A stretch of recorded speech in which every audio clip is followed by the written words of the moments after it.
ఘనత వహించబడిన దేవాతి దేవునికి స్తోత్రములు. ఆయన అపారమైన ప్రేమతో ప్రేమింపబడుతున్న మీకు వందనములు. 2025 మే 25వ తారీఖు ఏర్పరచబడిన దైవవాక్యం కీర్తనలు 57వ అధ్యాయం 2వ వచనం. మహోన్నతుడైన దేవునికి, నా కార్యము సఫలము చేయు దేవునికి నేను మొరపెట్టుచున్నాను. భక్తుడైనటువంటి దావీదు తాను దైవ సన్నిధానంలో తాను ప్రార్థించడం మనం చూడగలిగితే, తన ప్రార్థనలో బలమైనటువంటి విశ్వాసాన్ని మనము చూస్తున్నాము. అదేమిటి అనగా, కార్యం అనేది మరి అది ఏదై ఉన్నప్పటికీ కూడా దానంతటిని కూడా దేవుడు సఫలపరచగలుగుతాడనే ప్రగాఢమైనటువంటి నమ్మకము తనకు ఉండగలిగాది. కాబట్టే దేవుని యొక్క సన్నిధానంలో మొరపెడుతూ రాగలిగాడు. తాను ఏ కార్యనిమిత్తమైతే మొరపెట్టుతూ రాగలిగాడో తన మొరను ఆలకించినటువంటి దేవుడు ప్రతి ఒక్క కార్యములో కూడా సఫలమనేది దావీదు చూస్తూ రాగలిగాడు. నీవు దేవుని కుమార్తెవు, నీవు దేవుని కుమారుడవు. నీ జీవితంలో కూడా అనేకమైనటువంటి కార్యములు జరగాలి అని, ఆ కార్యములనేటువంటివి ఎటువంటివో నీ వెరిగిన వ్యక్తివి. కాబట్టి ప్రతిదీ కూడా ప్రార్థనాపూర్వకంగా దైవ సన్నిధానంలో నీవు మొరపెడుతూ ఉంటున్నావు. నీ యొక్క ప్రార్థనలో నీకున్నటువంటి ప్రగాఢమైన విశ్వాసం ఏదైతే ఉందో, తప్పనిసరిగా ఆ విశ్వాసమే జీవితానికి విజయాన్ని ఇస్తూ నీ కార్యములు సఫలపరిచేటట్టుగా చేయగలుగుతుంది అన్న విషయం మరిచిపోవద్దు. 2వ దినవృత్తాంతం 15:7 చూస్తే, మీరు బలహీనులు కాకుడి, ధైర్యమును వహించుడి, మీ కార్యం సఫలమగును అని దేవుని వాక్యం మనలను ధైర్యపరుస్తూ ఉంటున్నది. అనుకున్నటువంటి కార్యాలు అనుకున్న కాలములో జరగకపోతే ఎంతో మనం బలహీనపడిపోతూ ఉంటాము. మనకున్న ధైర్యాన్ని కూడా మనం విడిచిపెట్టేస్తూ ఉంటాం. హృదయములో భయాన్ని చోటు చేసుకొని ఇక దిగులు పడుతూ బ్రతికేటువంటి పరిస్థితిని మనము చూస్తూ ఉండగలుగుతాము. నీవు నమ్మిన దేవుడు సజీవుడు.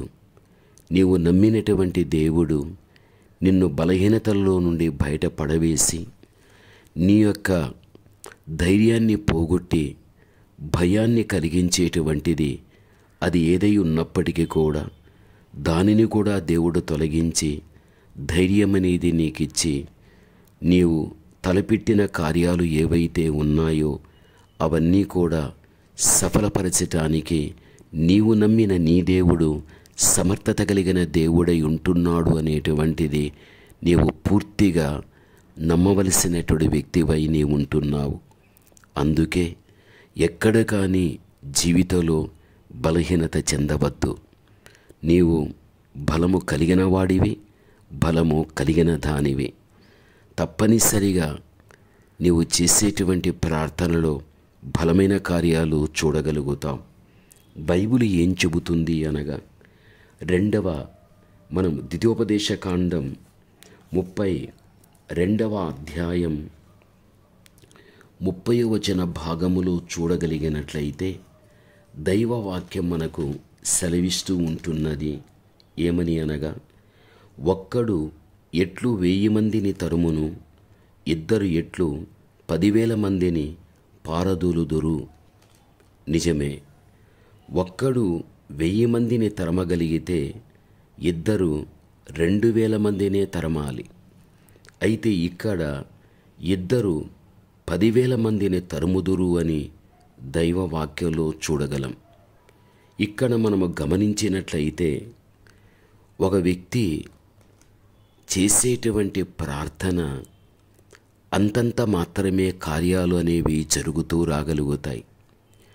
అయితే మనం ఎవరితో మనము ఏకీభవిస్తామో, ఎవరు మనతో ఏకీభవిస్తారో, ఇద్దరి మనస్సులు ఒకటై ప్రార్థన చేయగలిగితే 10 రెట్లు శక్తి పెరుగుతుంది అని, దేవుని కార్యాలు జరగగలుగుతాయి అని ఈ వాక్యంలో ఉన్నటువంటి అర్థమై ఉంటున్నది. కావున నీవు దేవుని యొక్క కుమార్తెవు, నీవు దేవుని కుమారుడవు. నీ కుటుంబ వ్యవస్థలో నీ భర్త అయినా, లేక నీ భార్య అయినా, లేక దేవుడి నీకిచ్చిన కుమార్తె అయినా, లేక కుమారుడైనా, మీరందరూ కూడా కుటుంబములో ఇద్దరుగా మీరు కూడుకొని మీ ఇద్దరి మనసు ఒకటే ప్రార్థన చేయగలిగితే 10 రెట్లు శక్తి పెరుగుతుంది. ఆ శక్తి ద్వారా కార్యాలన్నీ కూడా సఫలమవుతాయి. అప్పుడు నీ యొక్క జీవితంలో ఒక సంపూర్ణమైనటువంటి సంతోషం అనేది నీవు చూడడం అనేది జరగగలుగుతుంది.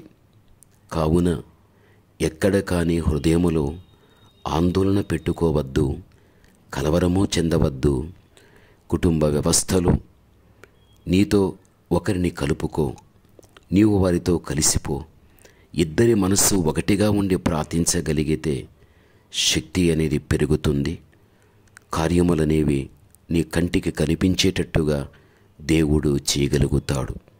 కావున దేవుని బిడలైన మనం గ్రహించవలసినది, పరిశుద్ధ గ్రంథం, పాత నిబంధన, క్రొత్త నిబంధన భక్తుల జీవితాలు చూడగలిగితే వారు చేసిన ప్రార్థనలు బలమైనటువంటి కార్యాలు జరిగించుచు దేవుని వారు మహిమపరుస్తూ అనేకులకు వారు ఆశీర్వాదకరంగా జీవించినట్లు పరిశుద్ధ గ్రంథంలో చూడగలం.